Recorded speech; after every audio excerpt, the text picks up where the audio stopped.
জিকির দোয়ার চেয়েও শ্রেষ্ঠ। দোয়া করাও ইবাদত, কিন্তু দোয়া করার চেয়েও শ্রেষ্ঠ ইবাদত হচ্ছে জিকির। কারণ হচ্ছে যে এই প্যান্ডেলের, এই আসমান জমিনের, এই গাছপালার, এই জীবজন্তুর আল্লাহর কাছে কোনো চাওয়া আছে? আল্লাহর কাছে কোনো চাওয়া নেই। ফেরেশতাদের আল্লাহর কাছে কোনো চাওয়া আছে? নাই।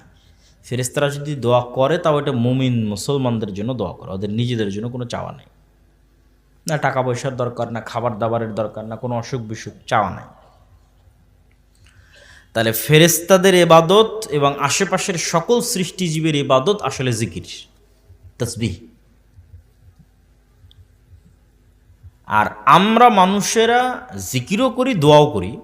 দোয়ার চেয়ে জিকির কেন শ্রেষ্ঠ? দোয়ার মধ্যে মানুষের নিজের স্বার্থ বেশি আছে।